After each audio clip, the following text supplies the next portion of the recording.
Hello, I'm Carrie Gard, and welcome back to Back on Track. As your host here, I like being in front of the camera, which is super fun, but more importantly, I really love being behind the scenes where I run MKG Marketing. We're a demand generation agency for B2B tech, and we do it through two levers. Search visibility optimization, where we help you get found in SEO and AI search, and paid ads, visibility and demand working together. So, a conversation about building exactly that across 60 countries and 32 languages. That's right in my wheelhouse. And I've been looking forward to this conversation because here's the thing most global B2B companies get wrong. They treat international demand gen like a numbers game. Same generic campaign, translated once, blasted across every border. And then they're surprised when engagement falls off a cliff.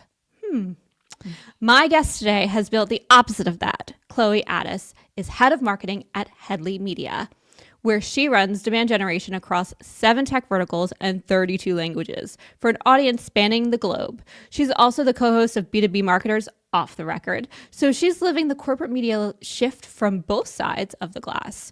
She's worked partner marketing alongside retail giants, and she thinks about audience trust and data compliance at a scale most of us only read about. Chloe, welcome to the show. Wow, thank you so much for having me. What an intro. I'm so glad you're here. Yeah, I that was a lot. I'm working on my messaging and my intro. So yeah, I'm definitely like still figuring out my own messaging. I don't know how you feel about this because you're in an interesting spot, sort of working for Mhm. a media and marketing company and also doing Yeah. the media and marketing for that company, and Yeah, it's hard to do it for your own absolutely. shop, I find.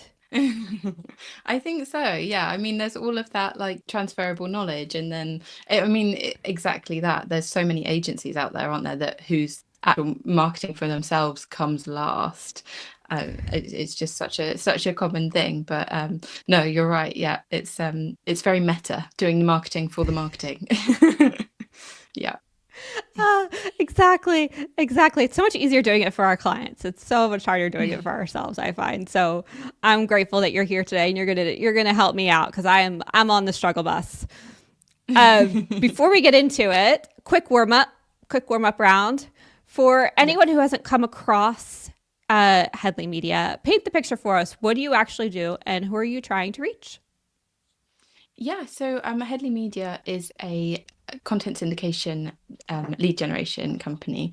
And yeah, we work with technology companies.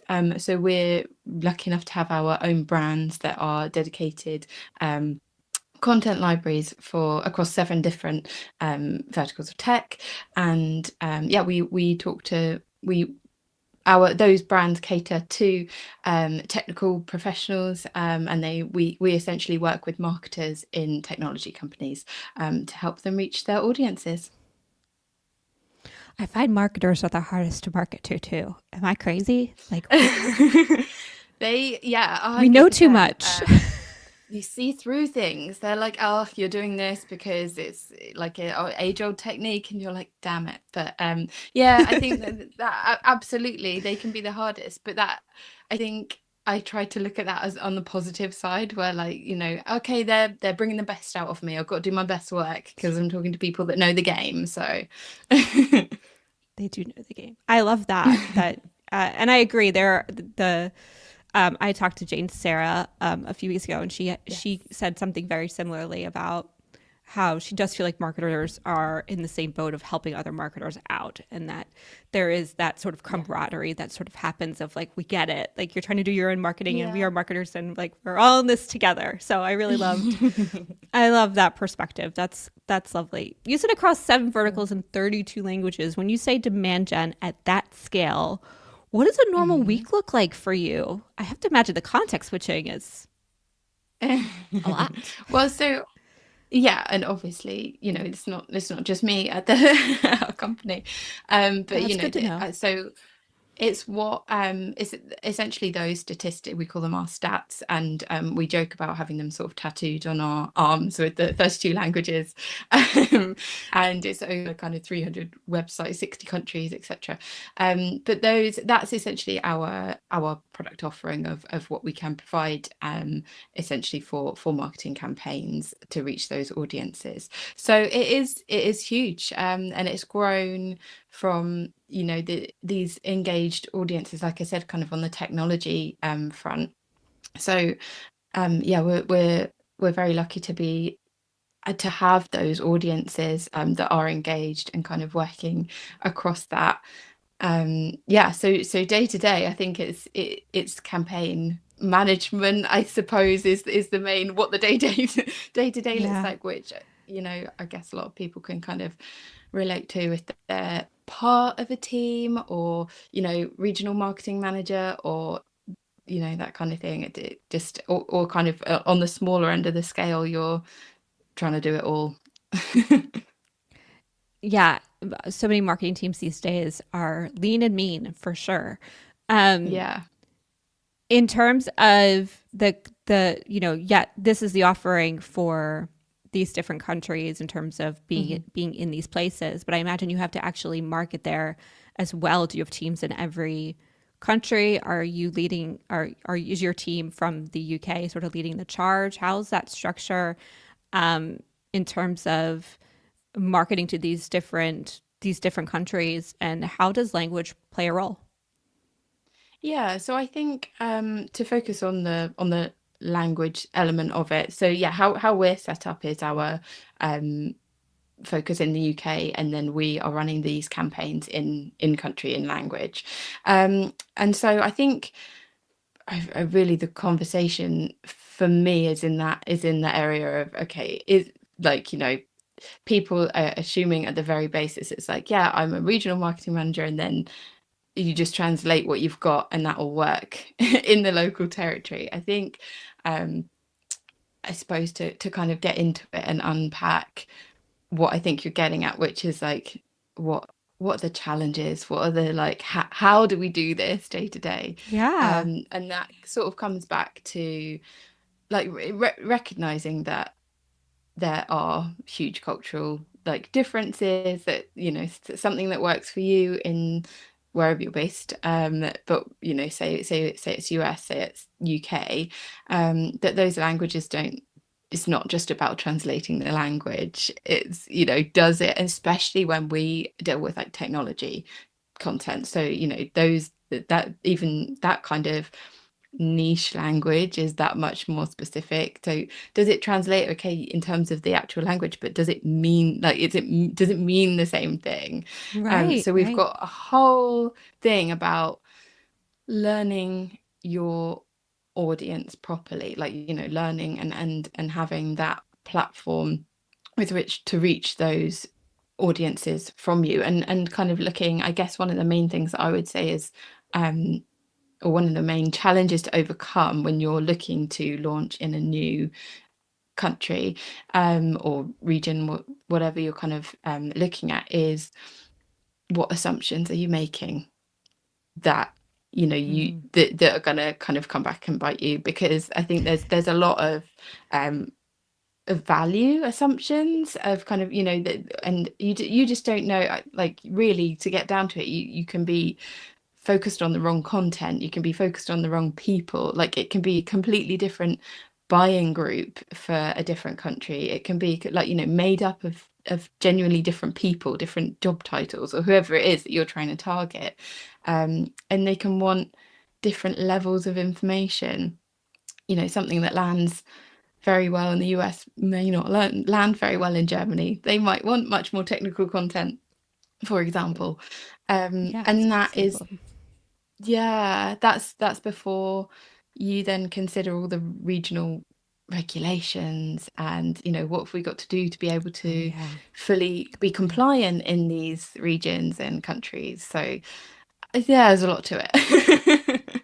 Yeah, Yeah. there's definitely a lot to it. I don't know that everybody always Mhm. thinks about the compliance part of it. Mm.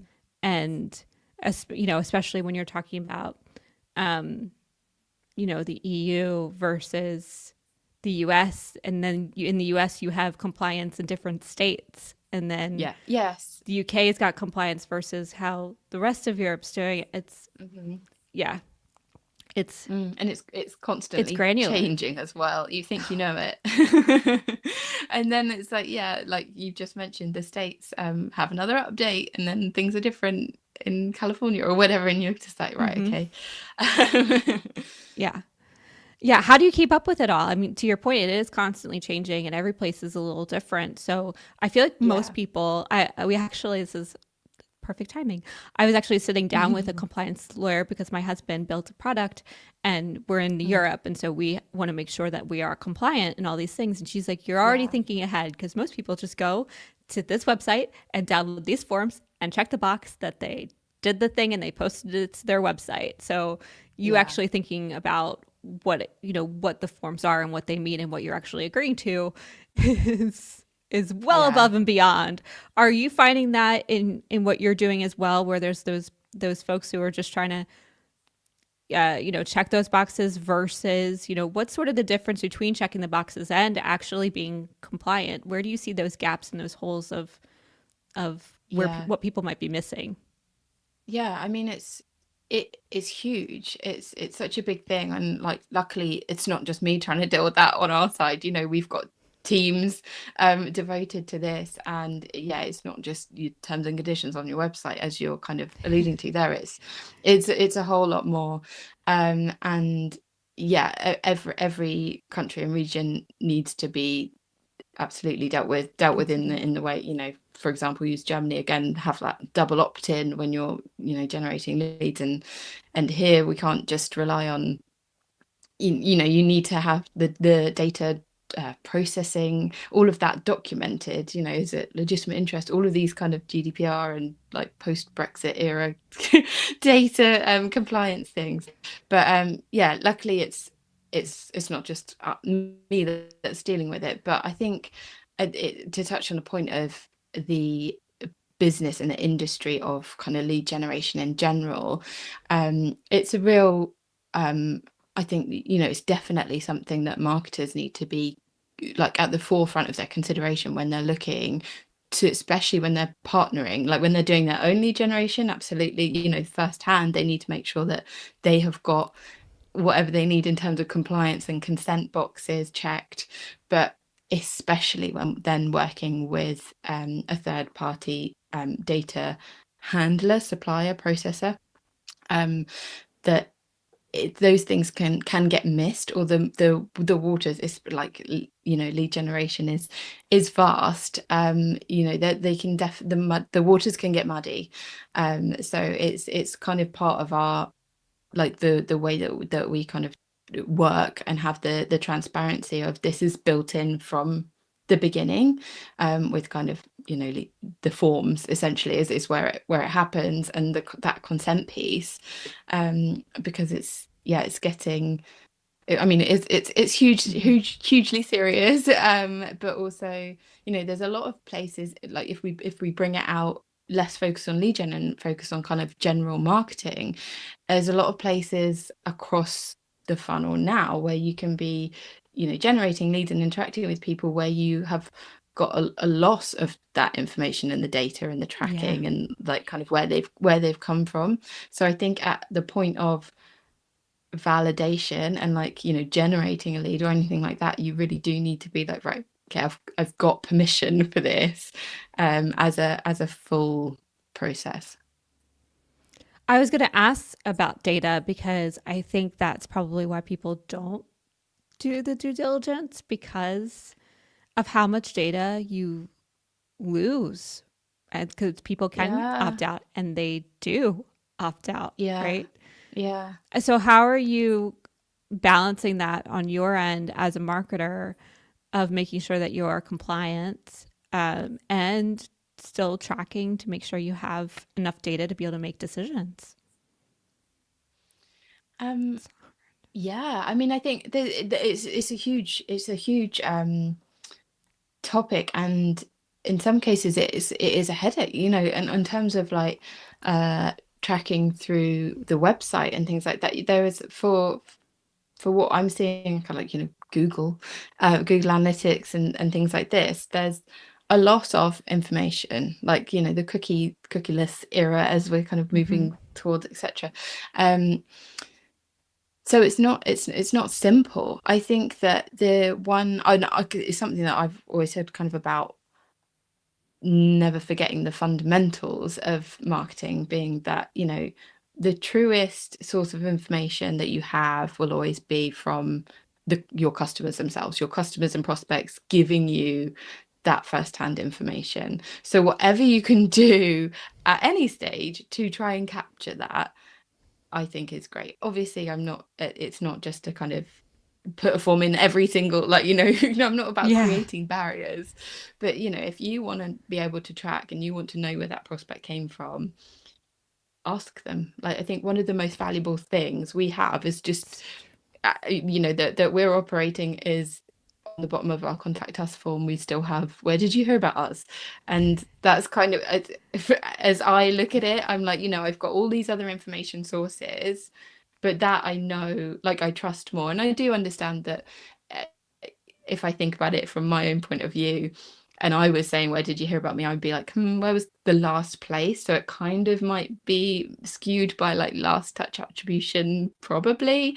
But I think it's maybe like essentially you're asking them where's the most important place, like where did they kind of convert from? So it gives you some information, but certainly from them is hugely valuable. Absolutely. I mean, you're like the fourth person recently to bring up that form fill and how important it is. So I had a person on my podcast last week who he was the first person to say that he didn't care about that field, and that the most, like, because he had figured out attribution with down to the UTM code.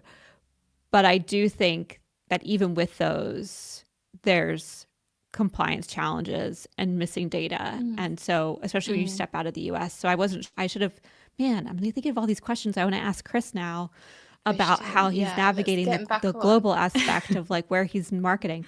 I'm gonna circle back up with him, folks. So stay tuned on that. But I do think in the meantime, back at the ranch, having that form field is still something we all could definitely be doing. I talked to somebody last week, and she said that 60% of her conversions, her customers, are coming from SEO and AI search, and she knows this because of that form field. So, I mean, it's a great baseline, right? Especially if you're about to launch a new website or optimize any new campaigns, to know, okay, this is our baseline. We have currently 60% of people are saying this is where they came from. So if that number, fluctuates at all as we launch this new website, we know like the first thing we need to go fix in which channel that got rocked. So 100%. I love that. I think I'm not giving up on that form field. And in fact, I still need to add that to our website. Let's talk about consistency, because it's so important when you're marketing these days, in regards to messaging, especially, right? And how AI search operates, where it's not looking at links anymore. It's looking at how your brand is being talked about, and how what you're saying versus what customers are saying, and what vendors and third parties and all, what everybody's saying about you, and is it in alignment? So messaging is definitely critical these days. I think people are finally on board with that. I hope, fingers crossed. How are you navigating that from a global standpoint in terms of helping to ensure that your messaging is both, localized and consistent, so that everybody's getting the same message? It's a really good question. And I think we can look at it from kind of our point of view and our client's point of view. And I think one of the main things about that is keeping it as simple as possible. But it also really heavily relies on the type, or is influenced by the type of tactic that you're bringing to market. So if you can be as clear as possible and as simple as possible with the overarching message, like the go to market and kind of the key messages, your USPs and everything like this, then the flow down is you kind of, to a large extent, I guess a similar comparison is kind of allowing, so we're seeing a lot obviously of employee advocacy on LinkedIn. So I think this is kind of a good example that I'm hoping a lot of businesses will be able to relate to, where there's the kind of initial training where they're like, talk about these things, and you give them some guidance, and then what you really want from employee advocacy is real connection and real relationship and real trust building, and kind of all of that good stuff that goes on in there that is a bit messy, but ultimately is building something really real. And like, exactly, I don't have to explain to you, you're nodding along. It's why we do the podcast. But I think that's a really good something to draw on in that same that kind of relates back to it as well, is that there will be things that are inconsistent, but that if you're on a regional level, if you're understanding that, is, I mean, it's kind of as we like mentioned earlier, understanding your specific audiences in region and understanding that there will be nuances and there will be differences, so you will have to use different language, obviously different language, but different like meaning behind the language, different ways of explaining the same things, and to a level accepting that, as long as it stands true to what your company is trying to achieve and your values. That's my personal take on it anyway. I think that there has to be an allowance for that kind of nuance and understanding on the local level. So yeah, So that's the pillars, definitely so you have the pillars in terms of of what messaging points you want to hit in terms of what makes you different, but how you explain those changes depending on who you're talking to, which it's just, even if you're talking to a marketer, but they're all in different countries, it's kind of the same idea as account-based marketing in that regard. It's just, instead of the role changing, it's the country changing, and the country, your message has to change with it. Yeah, absolutely. That makes a ton of sense. I think that's, oh man, it feels Chloe, it feels big. It feels, I'm so glad, obviously, yay for not doing it alone. In terms of all of this, we're sort of talking about a lot of different pieces here. What is your, as a demand generation gal working for Headley, what is your specific role in in driving the business forward? So yeah, as head of marketing, and also, like, obviously I know we're going to come on to talk about the podcast, because that's what we were kind of connecting about originally. But yeah, I mean, it's absolutely, I mean, obviously day to day, many different facets of marketing, but it is truly about the connection with technology marketing managers, and trying to drive that on the level of both brand and, ultimately we're here as part of the marketing department that support sales, aren't we? And that's how I view it. Luckily, I'm very fortunate to be able to work within a sales and marketing department that work very closely together, which I know that is not the case. There's often a great divide between sales and marketing. And so I think, don't know anything about that. No, but I think, to be, that's like, we're kind of in a lucky situation there. I know not everybody is that lucky, but that's essentially what we're contributing to revenue, aren't we? Is what we're trying to do. So in short answer, I always like take it back from the day-to-day. Obviously I can go into any of the day-to-day aspects if you'd like, but it's kind of, I always separate into those two main buckets. We need to, like, the North Star is making sure that we are providing that loop all the way through from nurturing and developing contacts and developing relationships and handing off to sales and being able to track that revenue through for our contribution to prove what we're doing, to prove that marketing works, to get reinvestment, and then part of the wider plan is being able to go off and do those individual things and having the budget for the awareness, having the budget for those like really valuable pieces that you want to test and things like this. So I don't know if that really answered your question. No, I mean, I think that's marketing is big. Like there's a Yeah. lot of moving pieces to it. And as the global Yeah. head of marketing, yeah, you're sort of the visionary behind making sure all the pieces are moving towards that North Star. And as you should be. And that's a very big job, especially for the size of your company. So hats off to you. You talked about the podcast. I'm working my way towards that. So thank you for bringing it along. How does, so you started you have a podcast. Tell me what made you start a podcast and how you are planning for that to contribute to those, those two things that you mentioned in regards to not just your role, but the company as from a marketing perspective. Yeah, absolutely. I feel like our podcast has been like a long time coming. I feel like it's a natural evolution of everything, and it brings everything together, like the synergy of like what we're trying to do with it's born out of relationships and it's for relationships and it's kind of to show that.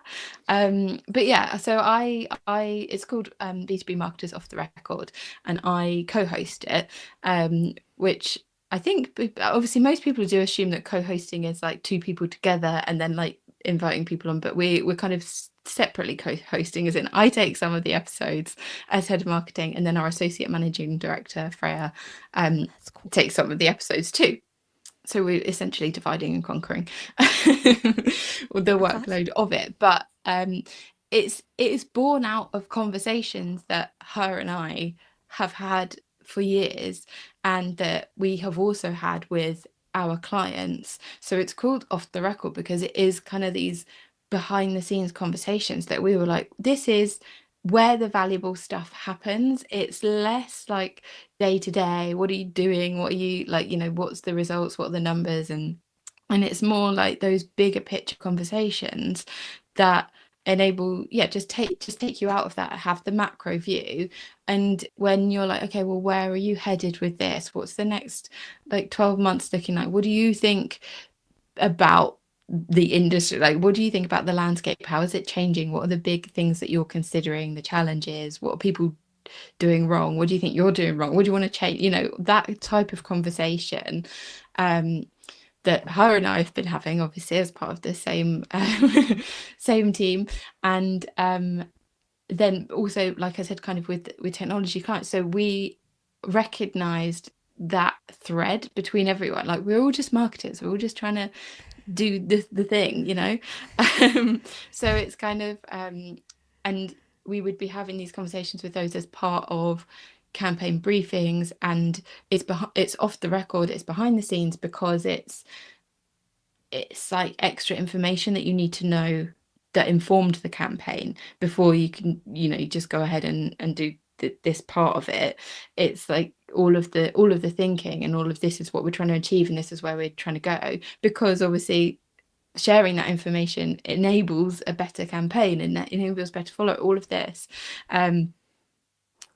But it stops there. So we were like, we're sitting on all of this interesting information, let's start having these conversations and A, see where it goes, B, build the relationship, and C, show us and show the capacity and the kind of the information and that different level, and connect on a different level. Of course, I don't need to explain podcasting to you. No, but Here we to are. the audience who might be thinking about it, I think this is a prime time for podcasting. I mean, I've been doing it since 2019, something like that. I've been doing it for a while, and for me, it was never about necessarily building an audience. That's a nice happenstance that's been slow and steady, for the last 6 years, and it was very much about us having the same thing of like just having these really interesting conversations and wanting to have them in a Yeah. way that we could capture it. And I think now with AI search in particular, it and how YouTube impacts your visibility, Mm. either being a guest and or hosting your own show is a huge Yeah. contributor to that, for all the things we've been talking about in terms of consistent Yeah. messaging, in Yeah. terms of being able to have something authentic. And AI search seems to really love when things are really in depth, which Oh yeah. this naturally does. You have a really Yeah. interesting format, um, unlike mine, which is a little more off the cuff, as Love it. some shows tend to be. Um, Yeah. it's unusual that I run into somebody with your format. So walk us through what your format is and how you got there. Yeah, so it is 6 or 7 questions. I mean, I think we started out saying it was 5, but then as all things marketing do, it grew. Um, and so it's really kind of formulaic. So we bring people on, like I said, the type of questions that we're asking. I think it starts off with a look back. So, you know, what's one thing you've changed your mind on in the last 12 months? And then it kind of goes, okay, what are you focused on? What's one thing you think um most teams are doing that they should no longer be doing? Like essentially, you know, where are you placing your bets? What budget are you protecting? If you know, I mean, if the budget is reduced, what's your one thing? Like, you know, we're really kind of digging in. So there's a couple of reasons we did it. Actually, loads of reasons we did it. One of them was that you know, for simplicity. So for thinking about the edit and then thinking, oh, actually, we could edit the same questions together. We could like thread a whole piece and be like, these Oh, people that's all cool. think this. Yeah. So like for kind of to get a like a pulse on, okay, well, a few people are thinking that like these leaders all view this topic the same, or like, you know, to get an idea of the market.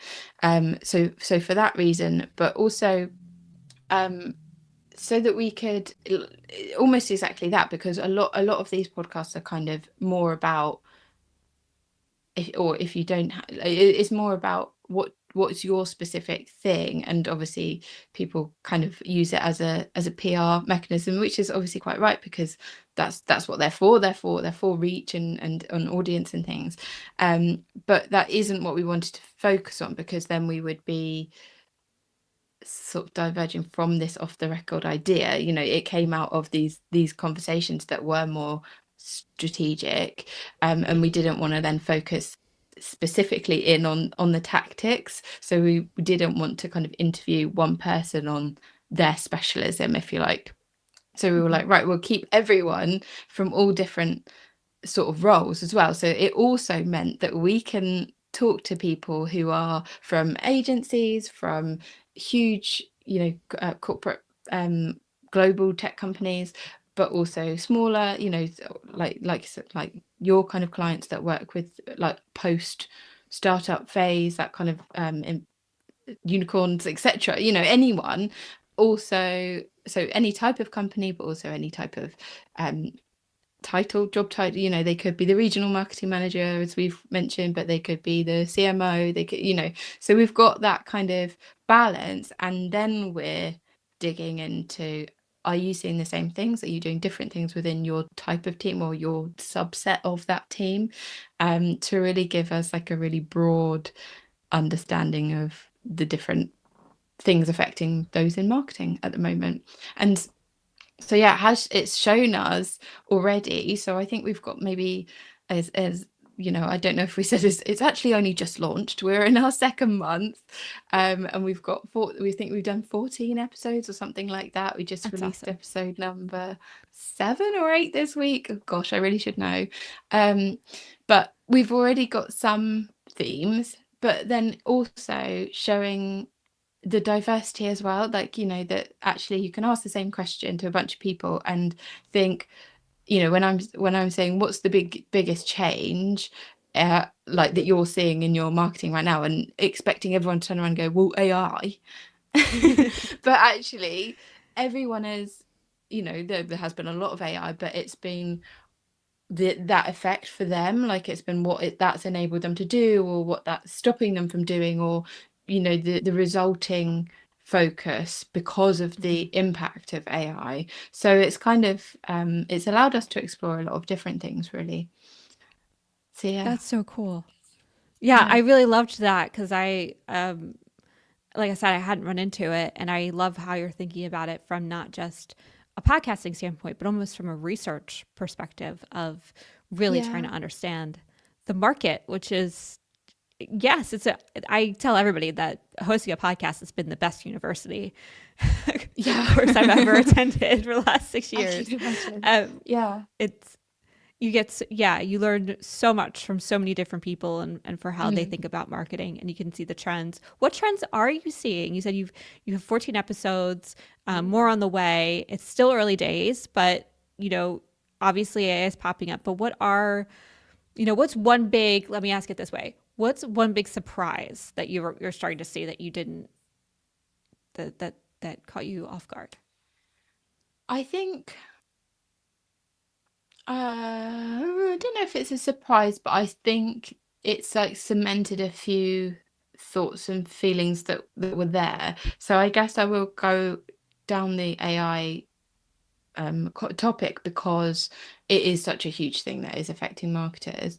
But what I've seen is that it's causing, like, obviously there's a whole topic of conversation of how are we using it, what are we doing, what software are we using, how much efficiency are we creating, and that's all in and of itself fantastic. It's great to kind of share those ideas, but when I'm obviously the type of conversation that we're having that are a bit more strategic is kind of actually that there's the counter to that, and that actually people are thinking, well, what are we like, there's a lot of AI content that has arguably leveled the playing field for marketing, and that enabled people to produce a lot more, but then it's like, how are we everyone looks the same, it then raises a question of differentiation.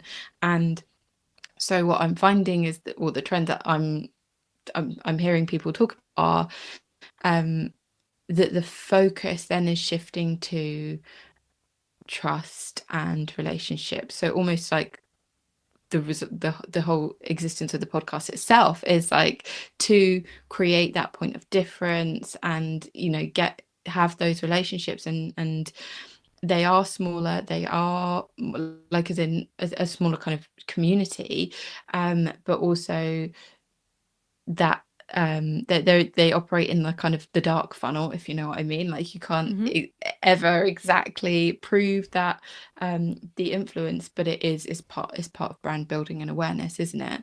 But it's a lot more focus on that, a lot more focus on people, the human element of it, not like protecting people. That's also part of the thing when you say what's one thing that you would protect. A few people have said people, like, you can get rid of my budget but don't get rid of my people, Oh, which is very human, and it's quite a heartwarming part of the podcast. Yeah, oh, so that's, yeah, there's faith in yeah. humanity. I'd like, bringing marketers back together. It's good. Yeah. So The yeah, human there's aspect kind of is, some. that's so cool. Yeah. I mean, I think the Yeah, human aspect of marketing is make it a comeback. I'm going to say it. Yeah. And I, potential. I Yeah, agree. yeah, And I it's nice to mean, hear that that's what's happening in the data. yeah. We forget our roots, really, don't we? It's all about human connection, psychology, and things like that. We get too into the day-to-day of like, no, it's data, but yeah, at the end of the day, we've a lot of that phrase, people buy from people, coming back to how are you trying to sell, and moving away from the kind of boring B2B and moving into this kind of more fluid space that is potentially being influenced by all sorts of different media available, and yeah, our modern lives. You said the podcast is helping out from a branding perspective. It's clearly helping out from a research Yes. perspective. You are a demand gen marketer at heart. How is it playing into the demand gen, the revenue, the pipeline, and sales? Is it, or are you keeping those separate? How are you using it in that Yeah. regard? Yeah, I think we are, like anyone, you'd love to be able to say, well, actually, it's generated, like, people have come directly to us and said, that podcast was great. Let me buy. Here's my purse, The or dream. wallet. Yeah, exactly. But no, and I think I am. My view is that they are separate beasts at the moment, and it isn't necessarily about the figure, like as in the viewing figure. Obviously we've only just launched, so we're not expecting, like, we're very, very proud of our 111 followers on LinkedIn, Should but be. I know it's not bad, right? 6 weeks. But it's to that point, it isn't about that type of the numbers and kind of, I mean, and kind of, as we have spoken about in this conversation, it's not trackable. It's less trackable anyway. We're struggling with attribution, not me specifically, with many things, but as a function, attribution is changing, and yeah, I think it's definitely sitting more on the kind of brand awareness side, and the content and the feedback. It's more for us at this stage, it's definitely more about that sentiment and about connecting people, and yeah, can people, and they go, oh, I feel so seen, like, this, that, when he said that on that episode, oh my God, or having those little aha moments, or, oh, nobody said this before. Like, it's those kind of things that actually we're like, that's what it's meant for. Oh, I love that. So many people talk about how they've been able to turn podcasts um Yeah, into these like a demand gen revenue. sort of ABM motions and plays, and there's definitely Yes. a place for it. Hats off to those folks who've been able to do it. I am not one of those people. Not been able to figure that out. So for me, it has very much been a relationship building, and Yeah, if it does lead to the path of us being able to work together, that's like amazing. But it is yeah, more of that, like, nice to have versus yeah, running it in terms of a system that it ultimately generates leads. Yeah, it's yeah, gray and sticky and doesn't always make me feel. And with that mindset, I've always sort of struggled with that sort of feeling about it when people yeah. um, I are very mean, clear it that this is why comes, they do it. It's like, I get I think so, that, but yeah, there's and other that's aspects. okay. Yeah, and I think it kind of, as you've mentioned about partnerships, I think it comes back to that, isn't it? It's like, if you're going, you're hosting guests and things, if you're clear about that, it's an alignment That's of true too. values, isn't it? Then okay. But in how I see the format is different to that. But again, anything, I suppose, any part of marketing, there's so many different tactics that can be turned on the head and used for something else. And that's kind of what we have at our disposal, really, is the ability to use a different tactic for something else. You could be running an ABM informed lead generation campaign, but actually it's focused on your existing customers. Like, we can kind of change things up. Why not? Like, True. it can work. I can't, there's obviously going to be many, many examples, but yeah, I think that this, like you said, this is long form, and there's so many other points as well too. I mean, yeah, if I didn't mention LLMs and that, the content and those, and having the connection with those people, is that it's building our authority, isn't it? It's building that Yeah, that absolutely. recognition. So yeah, that's obviously a key part of it as well. Definitely. Definitely. You're only 14 episodes in, but I gotta tell you, like, most people don't make it past 5 episodes. So Hey, seriously, hats off we're to doing you. something That's right. amazing. You've already cleared a milestone. Keep on keeping on. Um, I love that it's called Off the Record. I love the format, like I mentioned. What's one thing you've learned in the last 6 weeks? You said that you wish you had known from day one when you started. Like to all those people who are about to start a podcast right now, what's like one solid thing that you're like, oh, I wish I knew this from day one?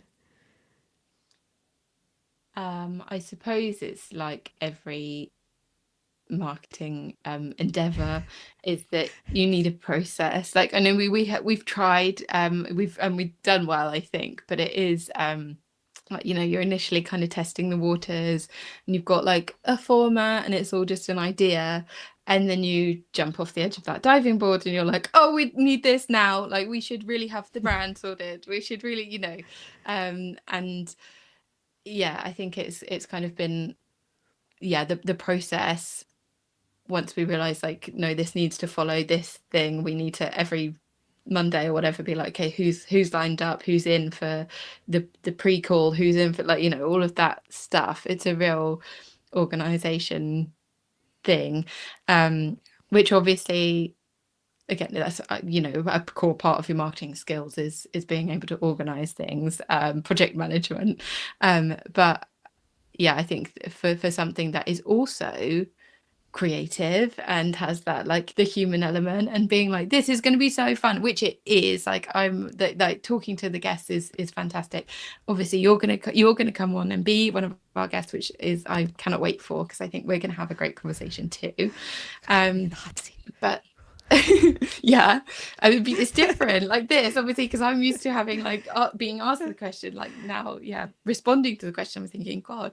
But yeah, no, I think exactly that. It's just it's a learning curve, but if you've got all your ducks in a row, make sure that it's all planned out beforehand, which I suppose is very, System. very basic advice. You need a system. It is and it isn't. So Yeah. many times I feel like this is, I'm actually, spoiler alert, or I'm going to put this out in the universe and it's going to be real now. I'm actually writing a book that is all systems thinking when it comes to marketing. Like everything needs to have a core system on how it operates so that you can, when you add the next thing, it has its own system that plugs in. And so when you're essentially building this marketing engine, and all of each aspect has got to be functioning on a system.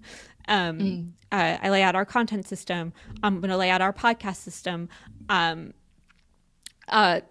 terms of how we approach SEO and ads, all those systems need to operate individually and be measured separately, but then they need to be connected and be working together. And so, yes, systems thinking, especially in the land and era of AI, is critical, absolutely critical. Couldn't agree more. Clearly, because I'm writing a book about it. Anyway, fantastic. I mean, that was definitely a scoop that I've managed to get out of you.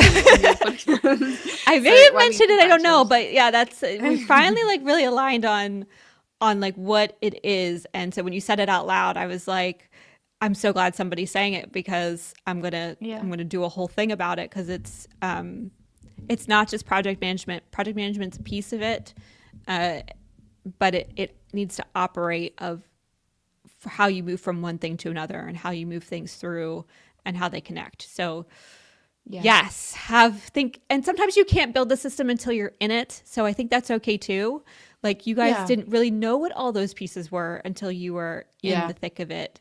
And everybody's system's going to be a little different depending on your resources. So absolutely. And it changes over time. It's like, you're launching a podcast and nobody's heard of it and it's just an idea. So you don't have anything to go off of. Whereas then you've got some episodes, you've got your branding, everything's out there, and people are coming to you to be like, can I come on your podcast? And it changes the game, doesn't it? So actually, like, what's going to set you up initially and what you want is what's going to drive it forward. And then, like I think we kind of mentioned before this, it kind of not run itself. I mean, I wish it would run itself because there's a lot that's involved, but it gets easier the more the wheels are greased, I suppose.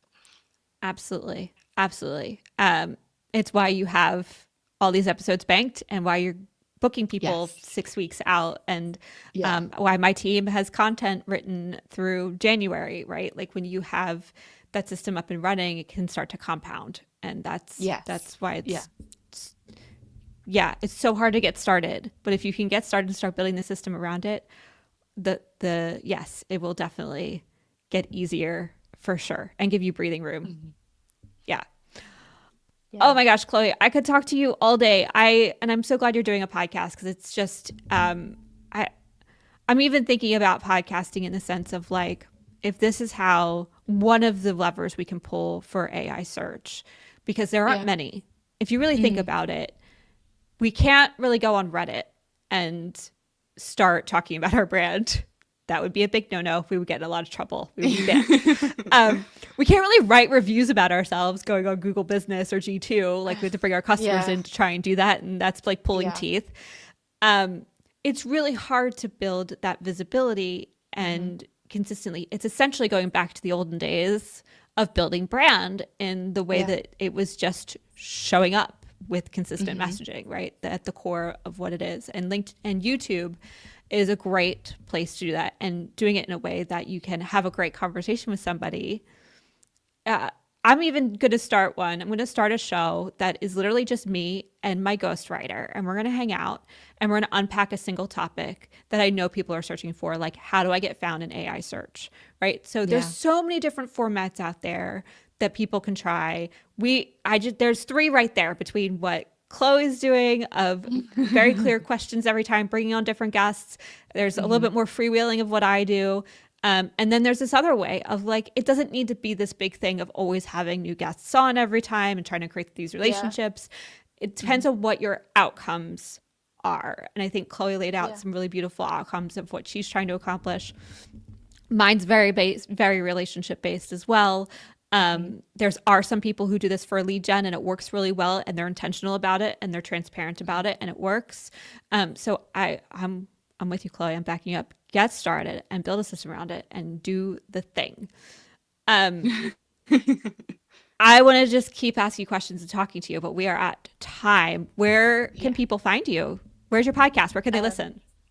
yeah, amazing. So, yeah, like I said, it's called B2B Marketers Off the Record, and it is hosted within the Headley Media website, but it's also available on Apple Podcast and Spotify and YouTube, the clips and Yes. like the full video.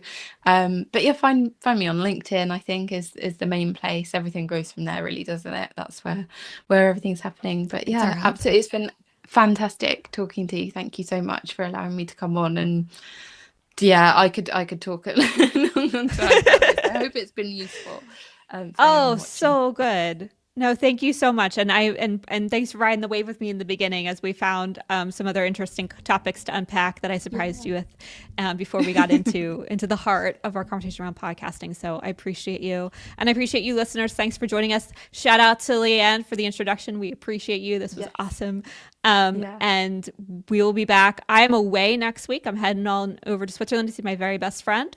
And then we'll be back the week after, where I'll be having a previous guest back, where he is going to unpack what it means to build a audience and using AI to help you do that. So I'm very excited about that show. Be sure to tune in. But thank you all so much. Thank you again, Chloe. So good to see you. Thank you. Thanks So for having grateful for the me. conversation. And I'll see you all in a few weeks.